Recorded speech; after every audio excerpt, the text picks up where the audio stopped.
बिस्मिल्लाहिर्रहमानिर्रहीम। Welcome to the knowledge academy of mathematics.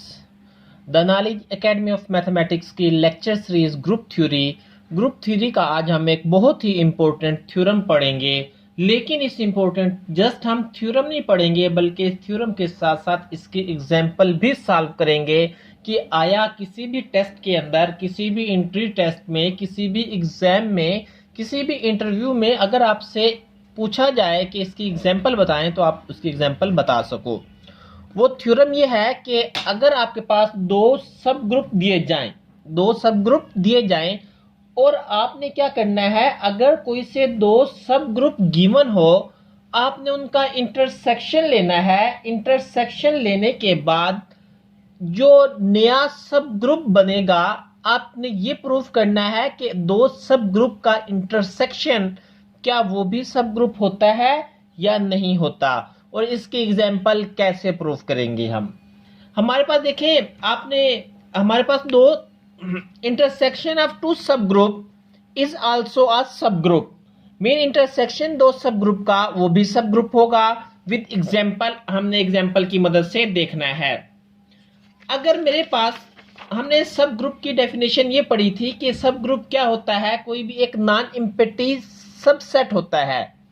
कोई भी एक नॉन इम्पिटी सबसेट, यानी सब ग्रुप की अगर मैंने प्रूफ करना हो, किसी भी चीज को सब ग्रुप प्रूफ करना हो, तो मैं कैसे करता हूं कि मेरे पास जी एक ग्रुप गिवन होता है, मैं इसका कोई भी एक नॉन इम्पिटी सबसेट ले लेता हूं।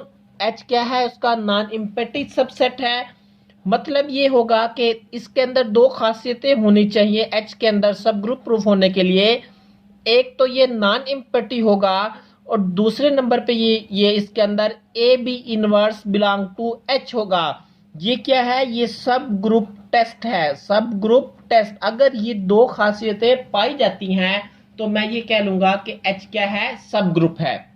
ओके, अब देखिए मेरे पास थ्योरम ये है कि if H1 and H2 be two subgroup of G, अगर H1 और H2 दो सब ग्रुप हैं G के, then H1 intersection H2 is also a subgroup of G। तो H1 इंटरसेक्शन H2 वो भी सब ग्रुप होगा। मतलब यहाँ पे हमने ये काम करना है कि H1 इंटरसेक्शन H2 को सब ग्रुप प्रूफ करने के लिए हमने दो चीजें प्रूफ करनी है। सबसे पहले नंबर पे हमने ये बताना है कि H1 इंटरसेक्शन H2 इम्पिटी है। H1 इंटरसेक्शन H2 इम्पिटी है। सेकेंड नंबर पे हम ये प्रूफ करेंगे कि ए बी इनवर्स वो बिलोंग करेगा H1 इंटरसेक्शन H2 से। हम ये दो चीजें प्रूफ करेंगे। देखिए, अगर जो सबसे पहली चीज है नॉन इम्पिटी प्रूफ करने के लिए, देखिए H1 और H2 तो दो सब ग्रुप हैं। सब ग्रुप के अंदर क्या है, जो E एक आइडेंटिटी है वो H1 में पाई जाती है, E आइडेंटिटी H2 में भी पाई जाती है। क्यों पाई जाती है? क्योंकि H1 भी सब ग्रुप है और H2 भी सब ग्रुप है। देखें, E जो आइडेंटिटी है वो H1 में भी है, आइडेंटिटी है H2 में भी है, तो लिहाजा जो आइडेंटिटी होगी E वो H1 इंटरसेक्शन H2 में भी होगी। H1 इंटरसेक्शन H2 में जब आइडेंटिटी होगी तो हमने ये प्रूफ कर लिया कि H1 इंटरसेक्शन H2 क्या है, नॉन इम्पिटी है। ओके, पहली चीज तो हमने ये प्रूफ कर ली है कि नॉन इम्पिटी। यानी आपको ये तो पता है कि हर ग्रुप, उसके दो सब ग्रुप तो लाजमी होते हैं, एक तो आइडेंटिटी और सेकंड वो खुद से सब ग्रुप होगा। ओके, अब दूसरे नंबर पे जब हमने इसको ये प्रूफ करना है कि A B inverse belong to H1 and H2, मैं ये करता हूं कि इसके अंदर से दो एलिमेंट ले लेता हूं H1 इंटरसेक्शन H2 से। Let A and B belong to H1 intersection H2।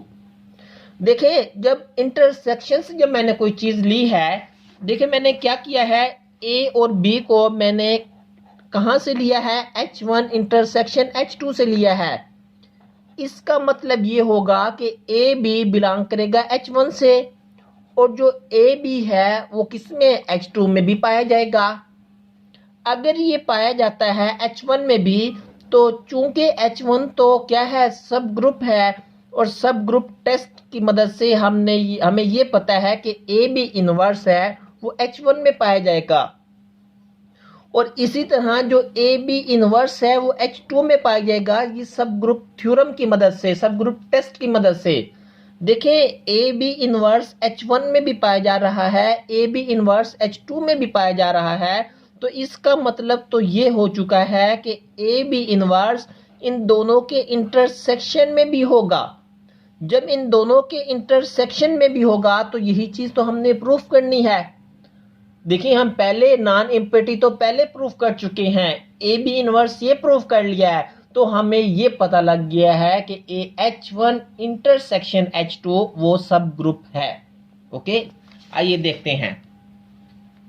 देखिए मैंने ये किया है, let A and B belong to H1 intersection H2। जब कोई चीज दो सेटों के इंटरसेक्शन में पाई जाए तो इसका मतलब ये होता है कि वो दोनों में सेपरेट अलग अलग भी एग्जिस्ट करेगी, यानी A B belong to H1 and A B belong to H2। अब हमें ये तो पता है कि H1 भी सब ग्रुप है, H2 भी सब ग्रुप है, तो ए बी इनवर्स वो H1 से भी बिलोंग करेगा, ए बी इनवर्स H2 से भी बिलोंग करेगा। क्यों?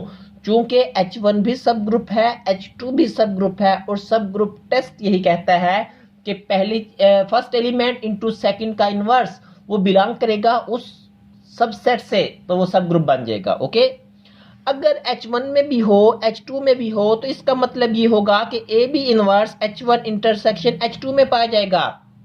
अगर H1 इंटरसेक्शन H2 में पाया जाता है तो इसका मतलब ये हो जाता है कि H1 इंटरसेक्शन H2 क्या है? सब ग्रुप है G का। ये तो हमने थ्योरम प्रूफ कर लिया है, लेकिन जस्ट हमने थ्योरम नहीं प्रूफ करना है, हमने तो इसकी एग्जांपल भी बतानी है। हमें पता लगना चाहिए कि मतलब इसकी एग्जांपल क्या है, हमें कंसेप्ट क्लियर होना चाहिए। देखिए मैंने H1 और H2 दो सबसेट ले लिए G से। H1 और H2 कहां से ले लिए? मैंने G से ले लिए।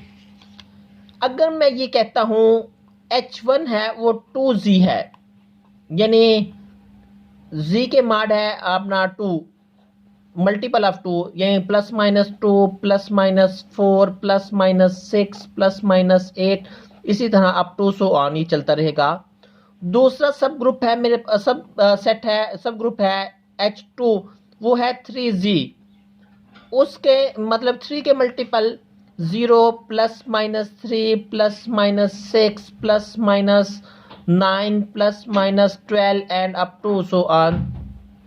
अगर मैं इन दोनों का इंटरसेक्शन लेता हूं H1 इंटरसेक्शन H2, तो क्या बनेगा इंटरसेक्शन? एक 0, क्या बनेगा? Plus minus 6 plus minus 12 plus minus 18 plus minus 24 up to so on, मतलब 6 के मल्टीपल बनेंगे। हमने तो H1 इंटरसेक्शन H2 को सब ग्रुप प्रूफ करना था ना। देखिए पहली चीज तो पता लग गई कि ये नॉन इम्पिटी तो है ही है। क्या है बेटा? ये नॉन इम्पिटी तो है। अगर मैं ए बी इनवर्स करता हूं, क्या वो भी H1 इंटरसेक्शन H2 में पाया जाता है? मैंने ये कहा कि H1 इंटरसेक्शन जो H2 है ये सब ग्रुप है अंडर एडिशन। सब ग्रुप है क्या है? Under addition. मैं कोई सी दो एलिमेंट ले लेता हूं इसके। फर्ज किया फर्स्ट एलिमेंट है A, वो 6 है, सेकंड एलिमेंट B है, वो ले लेता हूं जी 12 है। तो क्या इसका इंटरसेक्शन, क्या इसका जो B इनवर्स है, अगर B प्लस 12 है तो B इनवर्स क्या होगा? एडिटिव ग्रुप है तो माइनस 12 हो जाएगा ना। तो ए बी इनवर्स यानी A प्लस बी इनवर्स क्या बनेगा? A तो 6 है, B इनवर्स क्या है? माइनस 12 है, तो क्या बनेगा? माइनस 6। क्या माइनस 6 भी H1 इंटरसेक्शन H2 में पाया जा रहा है? तो लिहाजा ये सब ग्रुप हो गया। अगर मैं कोई और एग्जांपल ले लेता हूं, चलें जी, A ले लिया मैंने -6, B ले लिया मैंने -18। जब B -18 है तो B का इनवर्स क्या होगा? +18 बनेगा। चूंकि अंडर एडिशन हम काम कर रहे हैं तो ए बी इनवर्स क्या बनेगा? A की वैल्यू तो -6 है, B इनवर्स की वैल्यू 18 है। -6 + 18 क्या बनेगा? +12, तो +12 भी इसके अंदर पाया जा रहा है। तो इसका मतलब ये हमारा H1 इंटरसेक्शन H2 है वो सब ग्रुप है अंडर एडिशन। यही चीज मैंने यहाँ लिख दी है। देखें आपको अलग से भी ब्रीफ कर दिया और यहाँ भी बता दिया है कि H1 and H2 be two subset of G such that H1 is equal to 2 multiple of 2 है G के, और H3 है 2 है वो मल्टीपल है 3 है G के। H1 इंटरसेक्शन H2 ये बनेगा 0 plus minus 6 plus minus 12 plus minus 18। और मैंने ये भी बता दिया कि सब ग्रुप है अंडर एडिशन, और ये भी बता दिया है कि सब ग्रुप कैसे बना है। ओके, ये अलग से मैंने ब्रीफ कर दिया है। इंशाल्लाह हम नेक्स्ट लेक्चर के अंदर ये पढ़ेंगे कि दो अगर सब ग्रुप आपको गिवन है तो इसका यूनियन लेंगे। नॉर्मली यूनियन लेते हैं तो वो सब ग्रुप नहीं होता, अगर मैं उसके ऊपर कोई एक कंडीशन लगा देता हूं तो वो सब ग्रुप बन जाता है। मैं इन दोनों की आपको एग्जांपल भी करवाऊंगा कि कब सब यूनियन ऑफ सब ग्रुप बनेगा, कब यूनियन ऑफ सब ग्रुप नहीं बनेगा। इंशाल्लाह हम दोनों की एग्जांपल भी अलग अलग सेपरेट अलग अलग सॉल्व करेंगे। इसके साथ ही इजाजत दे अनीश शरीफ को। अल्लाह हाफिज।